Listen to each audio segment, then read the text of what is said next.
हिंदू और ग्रीक देवी देवताओं के बीच समानताएं। पिछले लाखों करोड़ों साल में कई बार ये दुनिया आबाद और बर्बाद हुई। इसमें अलग अलग समय पर अलग अलग सभ्यताओं ने जन्म लिया।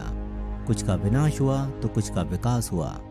हर सभ्यता लगभग एक धर्म पर आधारित थी और लगभग हर धर्म में कुछ गॉड्स थे। ये हर बार अलग अलग होते थे और आज भी विश्व के प्रमुख 18 धर्म पूरी तरह से अलग अलग हैं। लेकिन कई बार इनमें चौंका देने वाली समानता भी नजर आती है, जिसका कोई भी लिंक हमें नजर नहीं आता और ये हमारे लिए रहस्य ही बनकर रह जाता है। आगे बात करेंगे हिंदू मान्यताओं और ग्रीक मान्यताओं के उन गॉड्स की जिनके नाम तो अलग हैं लेकिन उनका उल्लेख पूरी तरह से समान है। Number 1, Zeus and Indra. Devraj Indra के बारे में तो आप जानते ही होंगे। इंद्र को देवताओं का राजा माना जाता है। उनका निवास स्वर्ग में है और वो बिजली, पानी और बारिश के देवता हैं। इंद्र का यही परिचय ग्रीक मान्यताओं में ज़्यूस के नाम से नजर आता है। ज़्यूस ग्रीक मान्यताओं में देवताओं के राजा हैं। दोनों के वाहन हाथी हैं। दोनों गुस्सा आने पर बिजली का इस्तेमाल करते हैं। इन दोनों की समानताएं यही खत्म नहीं होती।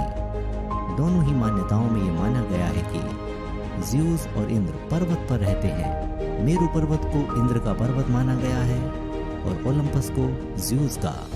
नंबर 2, एचाइल्स एंड कर्ण। महाभारत का सबसे महान और श्रेष्ठ योद्धा अंगराज कर्ण। दोस्तों, कर्ण की कहानी तो आप सभी लोगों ने सुनी होगी।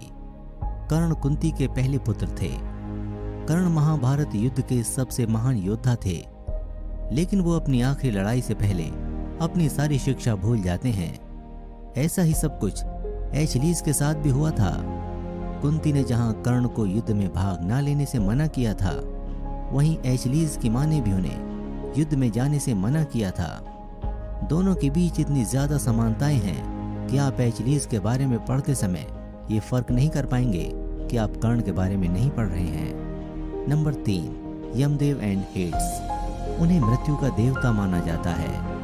वो हर किसी के पाप और पुण्य का हिसाब करते हैं। उनके पास दूतों की एक सेना है जो कि सबकी जान लेने का काम करती है। वो आत्माओं को नया जीवन भी देते हैं। आपको क्या लग रहा है यहाँ किसकी बात हो रही है? यमदेव की? नहीं, यहाँ बात चल रही है हेड्स की। हेड्स की समानताएं यमराज से इतनी ज्यादा मिलती हैं कि आप यकीन नहीं कर पाएंगे कि ये दोनों दो अलग अलग लोग थे। सबसे पहले तो ये कि ये दोनों ही मृत्यु के देवता हैं। दूसरा ये कि दोनों ही पाप और पुण्य का फैसला करते हैं। तीसरा ये कि इन दोनों की ही सवारी भैंसा है। Number 4, Tridev and Holi Trinity. दोस्तों, आपने हिंदू मान्यताओं के त्रिदेव के बारे में तो सुना ही होगा। त्रिदेव में ब्रह्मा, विष्णु, महेश शामिल हैं। ये तीनों ही देवता पूरे लाइफ प्रोसेस को कवर करते हैं। शुरुआत होती है ब्रह्मा से, जो कि रचयिता हैं और इनका काम है रचना करना। किसी भी आत्मा को यही रचते हैं। फिर आते हैं विष्णु, जो कि पालन का कार्य करते हैं। इन्हें पालनहार भी कहा जाता है। फिर आते हैं शिव, जिनका कार्य है जीवन का अंत करना, इसलिए इन्हें महाकाल भी कहा जाता है। त्रिदेव के जैसे ही ग्रीक मान्यताओं में होली ट्रिनिटी है, जिसका हिंदी में मतलब है पवित्र तिकड़ी।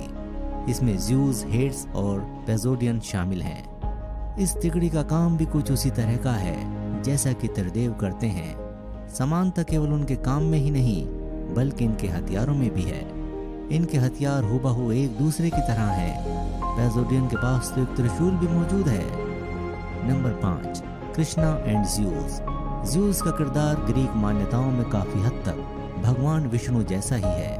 आप ये पाएंगे कि इनमें राम, कृष्ण और इंद्र जैसी कई समानताएं हैं, जिनके कारण ये तीनों समान लगते हैं। फिलहाल बात करते हैं ज़्यूस के बचपन की कहानी की, जो आपको हैरान कर देगी। ज़्यूस के पिता का नाम था क्रोनोस। क्रोनोस को कहीं से ये पता चल गया था कि उसका अपने शिशु द्वारा ही वध किया जाएगा। ठीक उसी तरह जैसे भविष्यवाणी से कंस को कृष्ण के बारे में पता चला था। कृष्ण के बारे में पता चलने के बाद कंस ने उनके माता पिता को कैद कर लिया था और कृष्ण के पिछले 7 भाइयों को मार दिया था। ठीक इसी तरह क्रोनोस ने अपने सभी बच्चों को निगल लिया था। ज़्यूस, जो कि उनका काल थे, उन्हें उनकी मां के द्वारा बचा लिया गया। ठीक उसी तरह से जैसे देवकी ने कृष्ण को कंस से बचाया था। आगे चलकर कृष्ण ने कंस का वध करके भविष्यवाणी को सही साबित किया था। वहीं दूसरी तरफ ज़्यूस ने क्रोनोस का वध किया था। ये दोनों ही कहानियां इतनी ज्यादा सिमिलर हैं कि ये यकीन कर पाना मुश्किल है कि ये दोनों अलग अलग मान्यताओं के दो अलग अलग गॉड्स की कहानियां हैं। ग्रीक और उसके आसपास की कुछ अन्य मान्यताओं के साथ साथ हिंदू मान्यताओं में भी एक बड़ी समानता देखी गई है। जिस प्रकार से हिंदू मान्यताओं में हर कार्य के लिए एक भगवान है, वहाँ भी हर कार्य के लिए एक देवता को नियुक्त किया गया है। जैसे हेड्स या ज़्यूस को देख लीजिए। हेड्स लोगों को मृत्यु प्रदान करते हैं, यम भी तो यही करते हैं। ग्रीक मान्यताओं और हिंदू मान्यताओं के बीच की समानता यही खत्म नहीं होती। हिंदू मान्यताओं में असुर और देव का कॉन्सेप्ट है। लगभग हर युद्ध देवों और असुरों के बीच लड़े गए। देवों और असुरों का कॉन्सेप्ट ग्रीक मान्यताओं में भी है। वहाँ भी केल्टिक और फोमोरियंस अच्छाई और बुराई का प्रतीक हैं और उनके बीच हर वक्त जंग जारी रहती थी। ग्रीक और हिंदू मान्यताओं के बीच ये समानता जानकर आप हैरान तो जरूर हो रहे होंगे। ये हैरान करने वाले फैक्ट भी हैं, क्योंकि इतनी ज्यादा दूरी और अलग अलग अंतराल में घटित होने के बावजूद दोनों के बीच इतनी समानता होना एक बहुत बड़ा रहस्य है। लेकिन अभी एक आखिरी फैक्ट मौजूद है जो कि आपके बचे खुचे रोमांच को भी सन्न कर देगा। आपने अगर हिंदू मान्यताओं का ढंग से अध्ययन किया है तो आप ऋषि कश्यप के बारे में जानते होंगे। ये हिंदू मान्यताओं का एक प्रमुख किरदार है, क्योंकि हिंदू मान्यताओं के दो सबसे बड़े किरदार देवता और असुर इन्हीं के पुत्र हैं। ऋषि कश्यप ने ही देवताओं और असुरों दोनों को जन्म दिया था।